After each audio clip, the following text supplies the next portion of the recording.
Hello everyone. आज हम कक्षा 7 के लिए वर्कशीट नंबर 3 कर रहे हैं। 19/7/2021 की ये वर्कशीट है।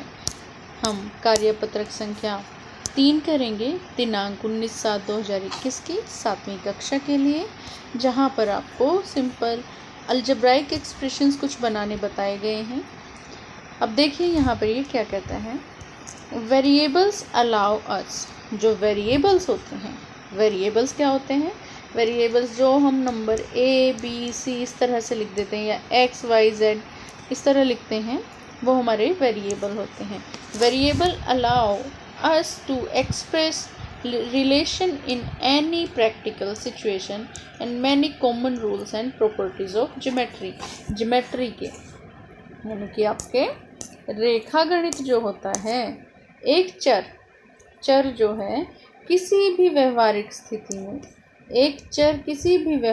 स्थिति में संबंध को व्यक्त करने तथा ज्यामिति, बीजगणित इत्यादि के अनेक अन्य नियमों और गुणों को व्यक्त करने के लिए समर्थ बनाता है।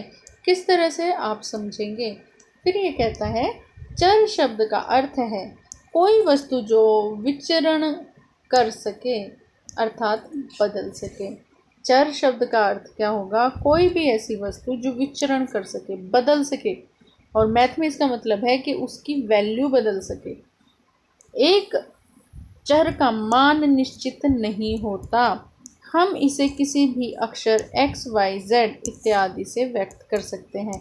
और इनका मान एक जैसा नहीं होता। X को कभी 1 भी रख सकते हैं, X को हम 2 भी रख सकते हैं, कोई भी नंबर रख सकते हैं।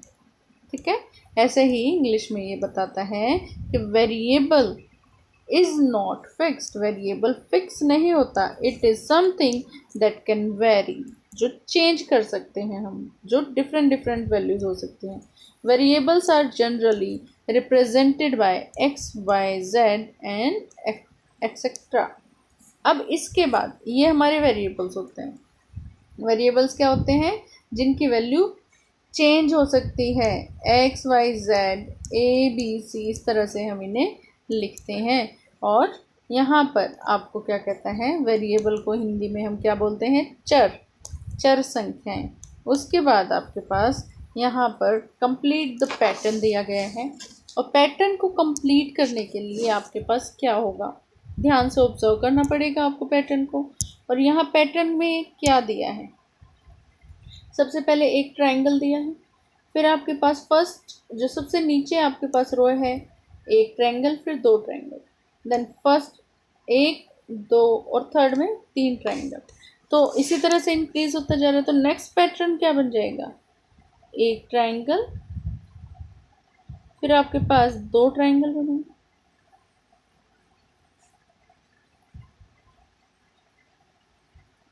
दो ट्रायंगल, फिर क्या है? इस तरह से 3 ट्रायंगल बन जाएंगे। अगेन आपके पास क्या आ जाएगा? नेक्स्ट लाइन, 4th लाइन है, तो कितने ट्रायंगल बना देंगे? 4 ट्रायंगल्स। ठीक है। ये आपके कितने ट्रायंगल हो गए? 4 ट्रायंगल 4th रो में बन जाएंगे। ये आपका पहला पैटर्न होगा, कंप्लीट हो जाएगा। इसके बाद आपके पास क्या आता है? सेकंड पैटर्न में आपके पास इस तरह 2 बॉक्स दिए हैं, फिर वो 4 हो जाते हैं, फिर वो 6 हो जाते हैं। तो अब क्या होगा? हमारे पास 8 बॉक्स हो जाएंगे। 2 इंक्रीज हो रहे हैं ना, 2 बढ़ रहे हैं, तो हम इसी तरह से क्या कर देंगे? 2 और बढ़ा देंगे। 6 थे, अब हम इनके कितने बॉक्स बना देंगे? 8। अब अगला देखो, अगले में क्या कहता है? नेक्स्ट क्वेश्चन के अंदर, नेक्स्ट पार्ट के अंदर आपके पास क्या दिया गया है? एक बॉक्स बनाया है। सबसे पहले एक बॉक्स बना देते हैं, फिर एक सर्कल, फिर 2, फिर 3, 1 सर्कल, 2, 3, यहाँ तक पैटर्न पूरा हो गया। और अगला पैटर्न में क्या आ जाएगा? 4th सर्कल आ जाएगा। अब इसके बाद आपके पास क्या दिया है? अब ये कहता है आपके पास इस तरफ 1, आपको सेंटर में एक स्क्वायर दिया है, फिर उसके चारों तरफ एक एक स्क्वायर और बना दिया।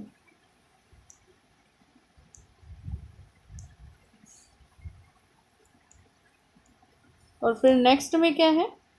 एक एक स्क्वायर और इस तरह से ड्रॉ कर दिया, एक एक स्क्वायर और यहाँ पर हम ड्रॉ कर देते हैं।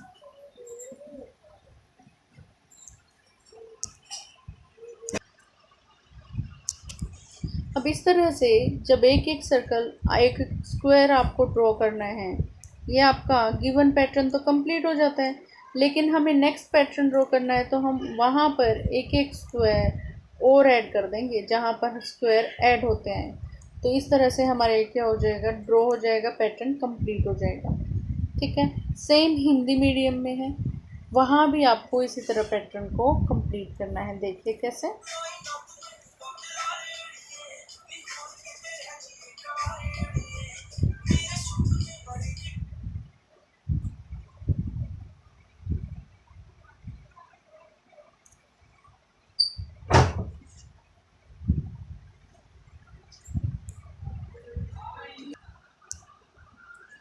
तो यहाँ पर बच्चों आपके पास क्या होगा,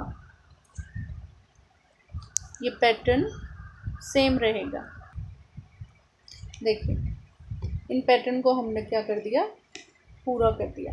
अब आपके पास पहेली सुलझाने के लिए कहा गया है, या फिर हमें क्या गिवन है कि आपको क्या करना है, पजल को सॉल्व करना है। ये भी सेम होगा दोनों ही क्वेश्चन के अंदर, लेकिन ये किस तरह से हम सॉल्व कर पाएंगे ये देख लेते हैं। अब हमारे पास गिवन जो है वो एक पज़ल है और उसे हम सॉल्व करने जा रहे हैं। किस तरह से हम सॉल्व करेंगे, वो यहाँ पर है कि हमें क्या करना है, हमारे पास 4 एप्पल दिए गए हैं। काउंट में कितने, 4 एप्पल है ना। तो अब हम क्या करें, 4 एप्पल किसके इक्वल दिए हैं, 4 एप्पल आपके इक्वल दिए हैं, 4 एप्पल हैं, किसके इक्वल दिए हैं, 28 के। मान लिए 4 एप्पल का रेट 28 रुपीज़ है। तो अब मैं क्या करूँगी, एक एप्पल का रेट निकाल लूँगी, और एक एप्पल का रेट क्या होगा, 28 को 28 को मैं डिवाइड कर दूँगी, 2 से भाग कर दूँगी, और एक एप्पल का रेट मेरे पास, एक एप्पल की वैल्यू क्या आ जाएगी, 2 से नहीं डिवाइड करूँगी, मैं इसे 4 से डिवाइड करूँगी। कितने एप्पल का रेट है, 28, 4 एप्पल का है ना, तो मैं इसे 4 से डिवाइड करूँगी। ठीक है, और हम इसको 4 से डिवाइड करें तो हमारे पास क्या आएगा, हमारे पास आंसर क्या आएगा, हम जानते हैं कि हमारे पास 7 आंसर आ जाएगा। और मतलब एक एप्पल जो है वो 7 रुपीज़ का आया है, मान लिया हमने। ठीक है, अब हमारे पास एप्पल की वैल्यू क्या हो गई, 7 हो गई। नेक्स्ट देखो, एक तो यहाँ पर इन्होंने क्या दे दिया, एप्पल दे दिया। ठीक है, फिर आपको एक और फ्रूट इन्होंने बना कर दे दिया। ठीक है, एक और फ्रूट इन्होंने बना कर दे दिया है आपको प्लस में। अब एप्पल जो हमने निकाला वो क्या, उसकी वैल्यू क्या निकाल ली, 7 निकाल ली ना, और इक्वल में क्या दिया है यहाँ पर 21। तो मतलब प्लस में ये जो भी एप्पल है उसकी वैल्यू हमें फाइंड आउट करनी है, 21 है। तो ये फ्रूट की वैल्यू क्या हो जाएगी, 21, और उसमें से माइनस क्या कर देंगे, ये 7 या प्लस में उधर जाकर माइनस में हो जाएगा। आंसर क्या आ जाएगा आपके पास, 7 माइनस करते हैं तो हमारे पास 14 आ जाता है ना। तो इसका मतलब ये फ्रूट की वैल्यू क्या हो गई, येलो वाला फ्रूट जो आपको दिया है इसकी वैल्यू आपकी 14 हो गई। रेड फ्रूट की वैल्यू कितनी है, 7, येलो की कितनी हो गई, 14। अब देखिए येलो वाला फ्रूट नेक्स्ट लाइन में, नेक्स्ट जो आपकी लाइन है वहाँ पर देखिए, येलो फ्रूट कितना है आपका, वैल्यू थी आपकी 14, प्लस में कौन सा फ्रूट है, ब्राउन कलर का एक फ्रूट दिया गया है, और मैं इसे रेड में इस तरह मार्क कर देती हूँ, और उसके प्लस में क्या है, एप्पल, और रेड फ्रूट का आपका एप्पल का आया था 7। तो हमारे पास ये इक्वल किसके दे दिया, 17 के।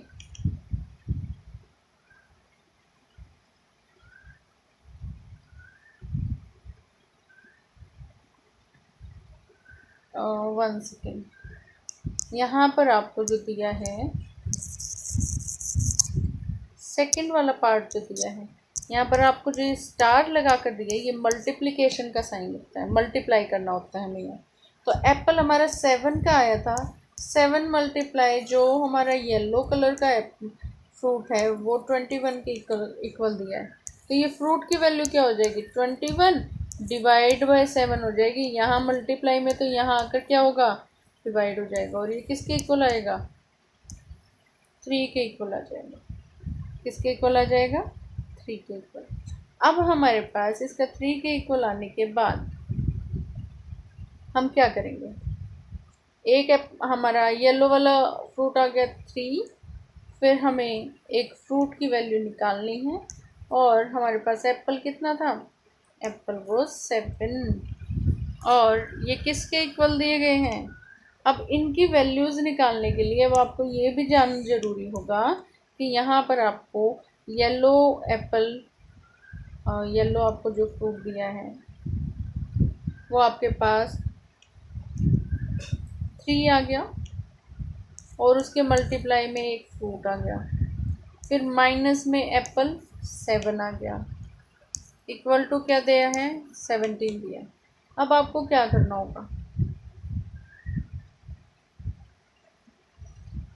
3 मल्टीप्लाई में एक फ्रूट इक्वल टू 17, 7 को इधर ले जाएंगे, प्लस में क्या हो जाएगा, 7 हो जाएगा।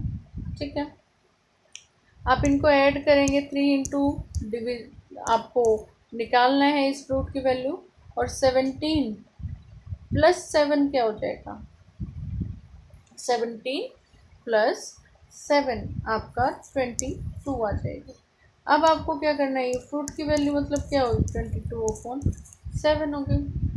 ठीक है, अब नेक्स्ट आपको क्या करना है, नेक्स्ट में आपको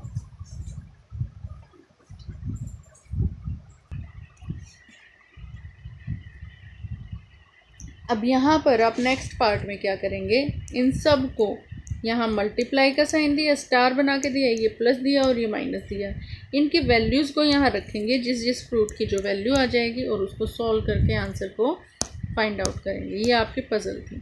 अब इसके बाद देखो ये क्या कहता है, आपके पास एक टर्म होती है पेरीमीटर। क्या टर्म होती है, पेरीमीटर। अब ये पेरीमीटर होता क्या है, या फिर जिसे हम कहते हैं परिमाप। परिमाप कोई भी हमारी भुजा है उसका जो बाहरी क्षेत्र होता है उसको माप लिया जाए तो वो उसका परिमाप होता है। चारों तरफ का माप जो निकालते हैं वो हमारा परिमाप कहलाता है। अब ये क्या कह रहा है यहाँ पर, ये बोलता है आपके पास फर्स्ट मैंने दिया है ट्रायंगल यानी कि त्रिभुज दिया है। देखिए इसने आपको एक आकृति दी है त्रिभुज, और इसकी विमाएं क्या दी है, इसकी जो भी आपकी भुजाएं हैं या फिर इसकी जो भी साइड है उनको ये नाम देता है ए, त्रिभुज, और उसका नाम क्या देता है, भुजाएं ए हैं। तो उसका परिमाप क्या हो जाएगा, परिमाप 3 भुजाएं हैं तो तीनों भुजाओं के माप को, जो माप इनका दिया है, जोड़ दो। परिमाप वाले कॉलम में क्या लिखोगे, ए प्लस ए, तीनों भुजाओं के लिए एक एक आ जाएगा ना, वो क्या बनेगा, 3a बन जाएगा। तो ये इसका परिमाप यहाँ पर आपने 3a लिख दिया। ठीक है, अब इसके बाद आपके पास क्या कहता है, आपके पास रेक्टेंगल दिया है, यानी कि आपके पास एक क्या दिया गया है, यहाँ पर इन्होंने बोला कि आपके पास है आयत, और उसकी लेंथ दी है L और ब्रेड्थ दी है B, चौड़ाई B दी है, तो ये भी B होगी और ये भी L होगी। इसका परिमाप क्या बन जाएगा, जरा देखिए, चारों भुजाओं को जोड़ दो, L जमा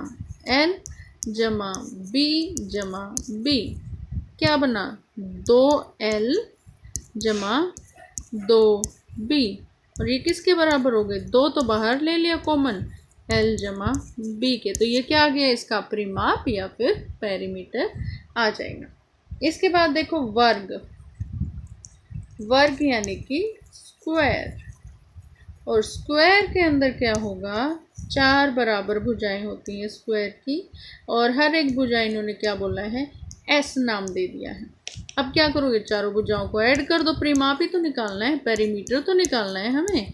चारों भुजाओं को जमा करेंगे, क्या आएगा 4s, 4s आ जाएगा, और इसे आप यहाँ पर 4s लिख देंगे परिमाप के कॉलम में।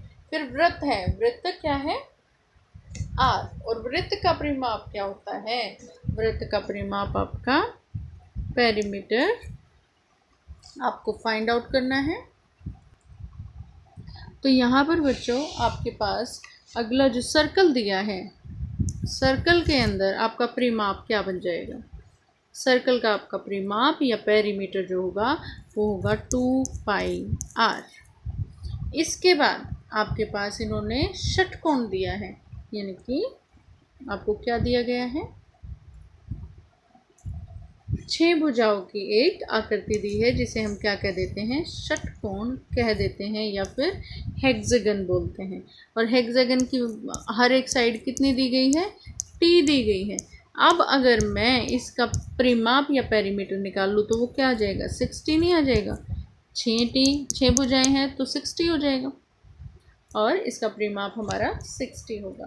तो यहाँ पर आपके पास देखिए, इसी तरह से आप टेबल ड्रॉ करेंगे, और टेबल ड्रॉ करने के बाद आपको इनका परिमाप या पेरीमीटर लिखना है। पहली शेप आपके पास क्या है, ट्रायंगल है, 3a, रेक्टेंगल है आपके पास तो 2l plus b, length plus breadth हो जाएगा।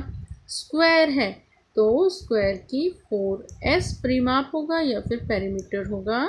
उसके बाद आपके पास आता है सर्कल, 2πr होगा, और फिर हेक्सागन तो 6t होगा। ठीक है बच्चों। उसके बाद आपके पास इन्होंने क्या दिया है, एक टेबल और दी है कि आपको अलजेब्राइक एक्सप्रेशन को फॉर्म करना है, बनाना है। स्टेटमेंट दी है, आपको कथन दिए हैं, उनको बीजीय व्यंजक बनाना है। कथन क्या है, कहता है 4 मोर देन a। क्या कहा सबसे पहले उसने कि जो है 4 मोर देन a है, 4 मोर देन a, या फिर ये कहता है a से 4 ज़्यादा, a से 4 ज़्यादा, और a से 4 ज़्यादा कितने होंगे, a जमा 4, तो यहाँ पर लिख दिया। उसके बाद कहता है कि 7 subtracted from h, 7 subtracted from h, 7 को h में से घटाना, 7 को h में से घटाना,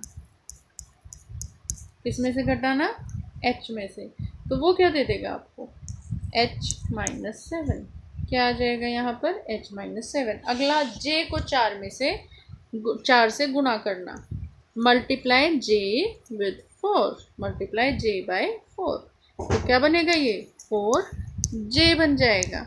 इसी तरह से अगला हमें कहता है डिवाइड k बाय 3, k को 3 से भाग देना, तो k को 3 से भाग देना है तो k बटा 3, या फिर k डिवाइड 3, ये दोनों चीज़ें हम लिख सकते हैं।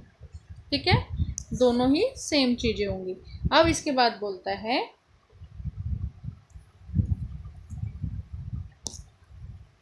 3 को k से भाग देना है, ये क्या कह रहा है, डिवाइड k बाय 3, और हिंदी में ये लिख कर दे रहा है 3 को k से भाग देना, दोनों सेम चीज़ें हैं।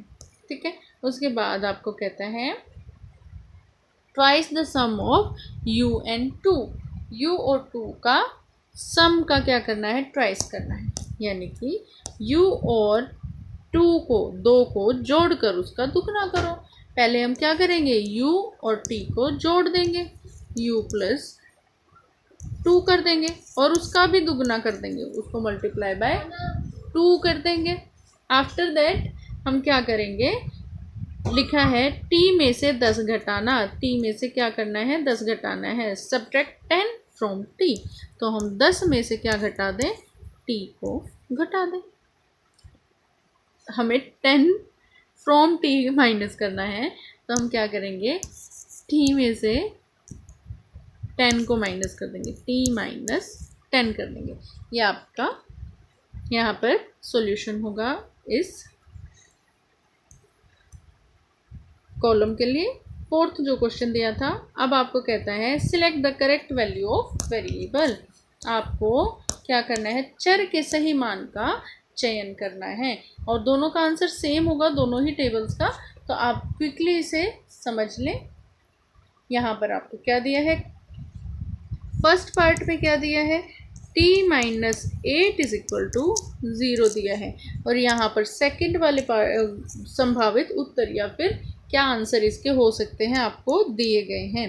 अब आपको क्या करना है, इनमें से एक सिलेक्ट करना है और यहाँ लास्ट कॉलम में t equal to question mark की जगह पर लिखना है। टेबल ऐसे ही आपको ड्रॉ करनी है। यहाँ पर क्या हो जाएगा, t माइनस 8 इक्वल टू 0 है ना आपके पास, तो आप क्या करो, t इक्वल टू 8 को राइट हैंड साइड में ले जाओ, क्या होगा, 8 यहाँ पर माइनस से प्लस हो जाएगा, तो सही आंसर क्या हो जाएगा, 8। उसके बाद आपको दिया है सेकंड पार्ट में कहता है m divide by 3 is equal to 21 दिया गया है। अब 3 को मैं यहाँ ले आऊँगी, कैसे ले आऊँगी, और ये क्या डिवाइड में है, तो डिवाइड का उल्टा क्या, मल्टीप्लाई, ये मल्टीप्लाई हो जाएगा, तो m क्या आ जाएगा, 3 and 6, 63 आंसर आ जाएगा, और आपको ऑप्शन में ये दिया गया है। इसके बाद लास्ट आपके पास बचता है थर्ड पार्ट, और थर्ड पार्ट में क्या कहता है, k divide by 7 is equal to 7, और यहाँ पर आपको जो दिया गया है k की वैल्यू आपको फाइंड आउट करनी है। अब आप क्या करो, फिर से क्रॉस मल्टीप्लाई कर दो, k को एक तरफ रख लो और 7 इंटू 7 कर दो, क्या आ जाएगा, k 7 इंटू 7 क्यों हुआ, डिवाइड में था तो मल्टीप्लाई हो जाएगा ना, आंसर क्या आ जाएगा 49, तो k क्या आ गया 49 आ गया। अब ये आपकी वर्कशीट थी, वर्कशीट नंबर कौन सी है, 3, कक्षा 7 के लिए। इसे आप इजीली सॉल्व कर सकते हैं और अच्छे से समझ सकते हैं, और क्या करना है, लाइक, शेयर और सब्सक्राइब करना है। Thank you.